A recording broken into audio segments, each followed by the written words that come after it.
Dolphin fans. This is going to be the game of Mike McDaniel's whole tenure, I think, right now, because there's so many things that are to it, and we're going to discuss that today. But make sure you guys hit that like and subscribe, help support the channel. So we'll go over the injury report right now, and there's a couple things to talk about. So the Chargers right now, Keenan Allen did not practice. I think he was limited today. Joe Alt, also Mekhi Becton is a limited. He's probably going to play. Darius Davis, who's a third string, something like that, wide receiver. Bud Dupree did not practice. Quentin Johnson was limited, that's kind of crazy because Quentin Johnson has been taken off.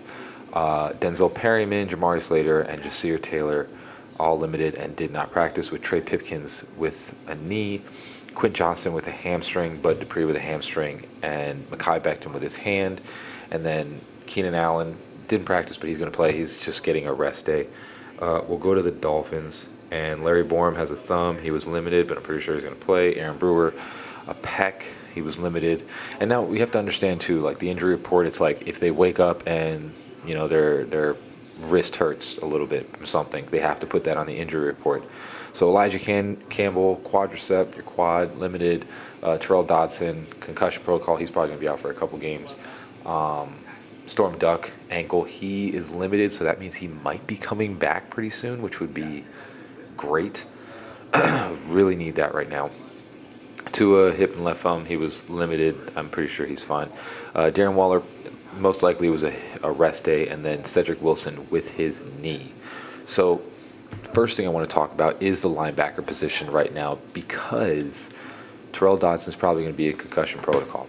And if we could be fully honest with it, I don't like putting players out there like this, especially when they're injured. But, Terrell Dodson was not playing great. He really wasn't playing that well. He was kind of a liability in a lot of these things. If you look at a lot of the plays on defense, it's like he seems kind of confused on where to go. The stats will say that he had a lot of tackles, but I think it's more like the Jerome Baker effect, where he has a lot of tackles, but when you watch the film, he just doesn't really look like he knows where he's going. And, it's warranted. There's a reason why Seattle and Buffalo both let him go. You don't let an all-star player go like that. He had some plays last year, but for the most part, he looks a little lost. So inputting, one of the two, Willie Gay or KJ Britt. Now, both of them, I'm pretty good off with having in. And honestly, with this defense, you need a little bit of a spark. So I think personally what's going to happen this weekend is whoever provides that spark is going to be pretty much in the game, most of the game, this coming Sunday, because you need a spark, man. Like, you need something. So with this linebacker position, I think, Willie Gay or KJ Britt, they're two different players. KJ Britt's more of a run stopper. Willie Gay is more of a pass coverage guy. So it's going to be very interesting to see who they decide to put in, or if they put them both in at certain points or whatever it may be, because they're two separate guys. But I do think that they're going to give you a little bit of a spark versus, what Terrell Dodson was doing. Again, it's no offense to him, but just wasn't really seeing a whole lot from Terrell Dodson. A lot of those tackles that you see in the stats, they were like,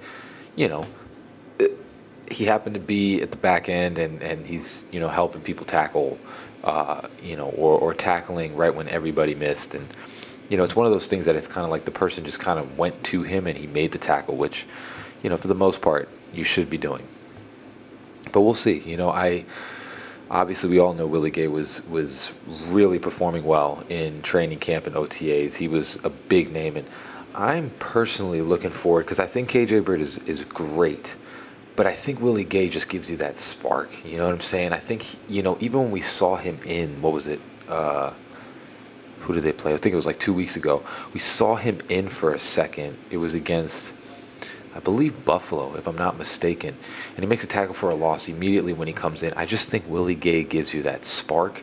He's a good pass coverage guy. And, for the most part, the run stopping isn't great from anybody right now. So I think you take a flyer on that and maybe put Willie Gay in and see what he does. But also, this, de facto is that, KJ Britt is also a pretty good linebacker. He was a starter at one point. Willie Gay was a starter at one point. So you're going to have linebackers that can definitely perform. It's just, I think it's honestly like one of those things where we had last year, where you got, what was his name? David Long. and he just wasn't performing well. You put Anthony Walker in, and he ended up performing better, and he just made the defense a better thing. I think that's probably what's going to happen right now, where I don't think that Terrell Dotson is going to get his spot back once we do this, because I think the defense is going to perform a little better. So, like I said, it'll be interesting to see what we do here. Now, another key that I would really like to talk about is the running back situation.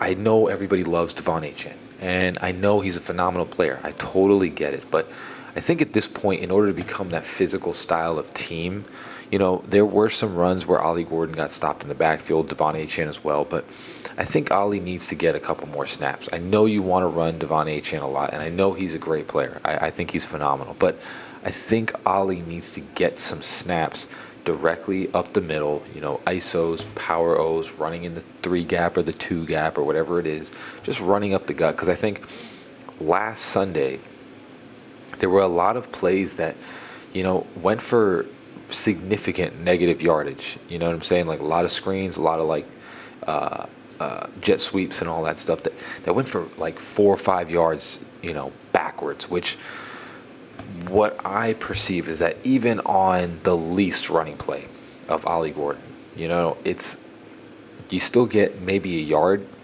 or you get nothing, but you don't get pushed back. You don't lose yardage. And I think that was a big problem this last game with Carolina, as when we were moving the ball, we just kept losing yardage, and it would make it very difficult to come back and convert third down. So I think Ollie Gordon needs to play a little more. Obviously, we'll talk about Waddle as well. Somebody else needs to step up. But I think this game, Darren Waller and Waddle are going to be the keys. But I think you can get Waddle more involved than what you had last game. Like, let's be honest, wide receiver wise, you don't really have the talent, So I think at a certain point, you got to see that maybe your best interest is just shooting the ball to Waddle like 15 times. Maybe your best interest is just getting it in your playmaker's hands and letting him make a play. Because again, we love Malik Washington, D. Eskridge, all these people, but the problem is that they look very good when Tyreek Hill and Waddle are both in, but now you're being asked to be the guy, and it's a completely different scenario. It's like Malik Washington is really good when Tyreek Hill is moving everybody all around, he's getting open, but now when he's to be the guy, I just don't see it. So what I think is you kind of just do the same thing you were doing with Tyreek Hill.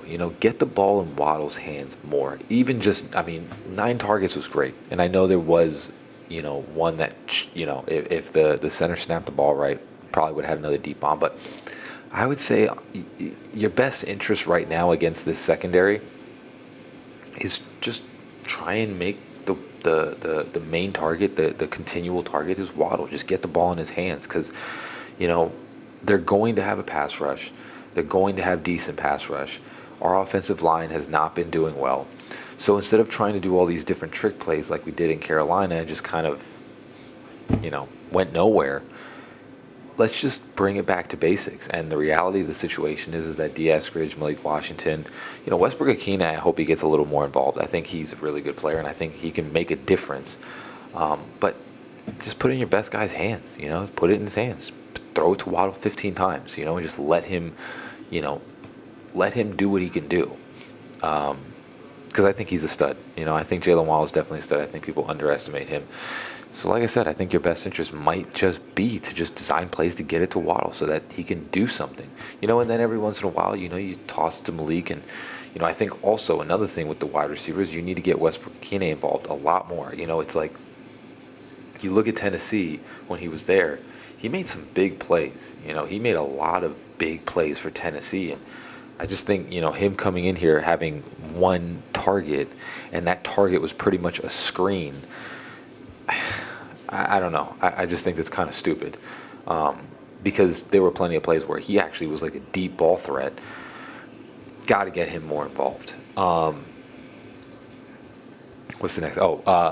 Safeties and defense. So obviously Storm Duck is slowly coming back. I'm interested in seeing what Kendall Sheffield does because if we look back to training camp, he was the starter coming into this year until he got injured. That's when we got Jack Jones and everything. So very interested to see because it's not like he doesn't know the playbook. He knows the playbook. He knows everything. You know, I'm interested in seeing like where they put him. Because at a certain point, Jack Jones, he's causing a lot of PIs. He's not hanging on with people. At a certain point, you guys got to consider maybe, I don't know, do you switch things up? Do you put Kendall Sheffield in? Because he was a boundary corner. Do you make a move there? Because, again, like I said, he was a starter going into training camp. So, going to be very interesting to see. And the last thing that I want to point out is Minkah Fitzpatrick. I think just keeping him back there in just the safety role, I think at this point in his career, it's not really fitting for him, and you're kind of taking him out of the game. So they started doing it last game with putting him in the nickel and allowing him to just make plays in the box and blitz and do all these different things. I think we need to do that a lot more. What's our draft pick? Number 11. Not Dante Trader. Holy smokes, what's his name? The other rookie that we got, that's number 11. Forgot his name. He's been making some plays. He's been making some good tackles. He's been doing a lot of good things. So I think you need to maybe have Ashton Davis and him back there and keep Minkah up in the box, to allow him to make some plays and do some things, because I think keeping him back there at this point is just not doing anything. You're kind of just taking him out of the play. So I think this would be definitely a good move. So the end of all this, we can say all we want, but this is one of those things, the offensive line is the offensive line at this point. You can't really put anybody in there because, they need to know the plays and they need to know how everything works, and you just really can't keep switching that up.